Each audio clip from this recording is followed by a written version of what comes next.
కుప్పంలో జరిగిన ఇన్సిడెంట్ చూస్తుంటే నిజంగా చాలా బాధాకరంగా ఉంది. సీఎం చంద్రబాబు నాయుడు గారి సొంత నియోజకవర్గంలోనే ఇలా జరుగుతుందంటే రాష్ట్రంలో మహిళలకి ఏమాత్రం భద్రత కల్పిస్తున్నారో ఒకసారి రాష్ట్ర ప్రజలు ఆలోచించగలరు.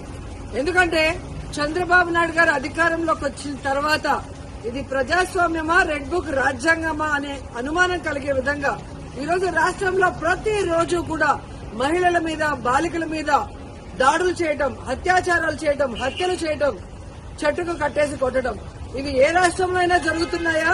ఒక్క ఆంధ్రప్రదేశ్ లోనే జరుగుతుంది అంటే ఇక్కడ చంద్రబాబు నాయుడు గారు గాని, పవన్ కళ్యాణ్ గారు కానివ్వండి, అలాగే హోంమంత్రి అనిత గారు కానీ ఎలా నిర్లక్ష్యంగా వ్యవహరిస్తున్నారు, ఎలా మహిళల రక్షణని గాలికి వదిలేశారో అందరికీ అర్థమవుతుంది. మాటలు మాత్రం ఇంత చెప్తారు. అధికారంలోకి వచ్చేప్పుడు ఏం చెప్పారండి? చంద్రబాబు నాయుడు అంటారు, ఎవరైనా ఆడపిల్లల జోలికి వస్తే అదే వాళ్ళకి చివరి రోజు అవుతుంది అన్నారు. మరి మీ సొంత నియోజకవర్గంలో భర్త అప్పు చేశాడని భార్యని చెట్టు కట్టేసి కొడుతుంటే మరి మీరు ఏం చర్యలు చేపట్టారు? ఎక్కడి నుంచి వీళ్ళకి ధైర్యం వచ్చిందని నేను అడుగుతున్నాను. మీ పార్టీకి సంబంధించిన తెలుగుదేశం పార్టీ నాయకుడు ఒకడు ఈ అమ్మాయిని కట్టేసి కొట్టడం నిజం కాదా? మరి అతనికి ఎక్కడి నుంచి ధైర్యం వచ్చింది? కొడుకు ముందర, చిన్న బిడ్డ ముందర అమ్మని కట్టేసి కొట్టారు అంటే ఈరోజు పోలీసులు చూసినా భయం లేదు. అలాగే చంద్రబాబు నాయుడిని, హోంమంత్రిని చూసినా మీ పార్టీ వాళ్ళకి భయం లేకుండా పోయింది.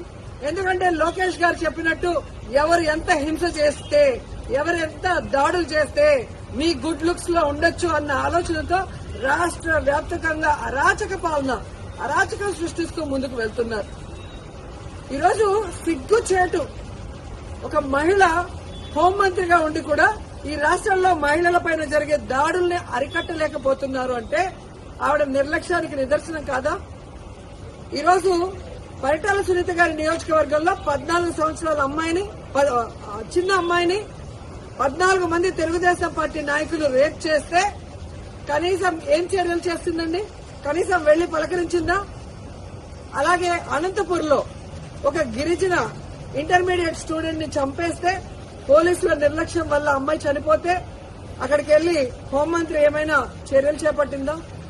మళ్ళీ గొప్పగా ఎన్నికల తర్వాత చెప్తుంది చంద్రబాబు నాయుడు ముఖ్యమంత్రి అయ్యాడు కాబట్టి ఇక ఆంధ్రప్రదేశ్ లో మహిళలంతా గుండెల మీద చేతులు వేసుకుని ప్రశాంతంగా నిద్రపోవచ్చని భారీ డైలాగ్ కొట్టింది. కనీసం కుప్పంలో కూడా మహిళలు ప్రశాంతంగా పడుకునే పరిస్థితి లేకుండా పోయింది. ఈరోజు ఆవిడ సెల్ ఫోన్ లో ఏ విధంగా వీడియో కాల్ చేసి పరామర్శిస్తోందంటే ఈవిడ అహంకారానికి నిదర్శనం కాదని నేను అడుగుతున్నా. హోంమంత్రి అంటే రాష్ట్రంలో మహిళలకి, ప్రజలకి రక్షణ కల్పించాల్సిన బాధ్యత ఉంది. అంతకన్నా ఏమో పని ఉన్నట్టు బిజీ అంటూ ఇంతవరకు ఒక ఇన్సిడెంట్ జరిగితే కూడా పోయి పరామర్శించదు. తప్పు చేసిన వాళ్ళని అరెస్ట్ చేయించాలన్న చిత్తశుద్ధి ఉండదు.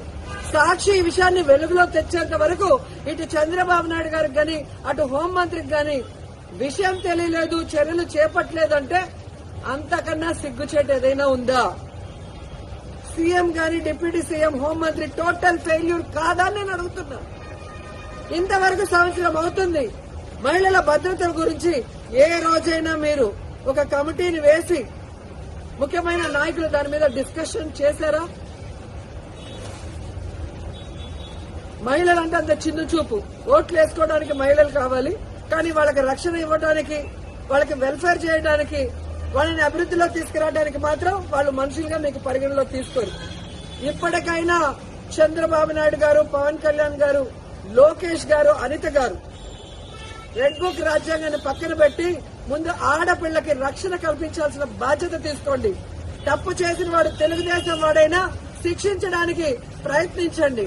అంతేగాని టీవీల ముందు కూర్చొని చంద్రబాబు నాయుడు చెప్పాడు కదా అని జగన్మోహన్ రెడ్డి గారిని, భారతమ్మని తిట్టడానికి, సాక్షి మీద కేసులు పెట్టడానికి టైం ఉన్న హోంమంత్రి గారికి నేరస్తుల్ని శిక్షించడానికి టైం లేదని అడుగుతున్నాం. వాటి మీద కాన్సన్ట్రేట్ చేయని హెచ్చరిస్తున్నాం.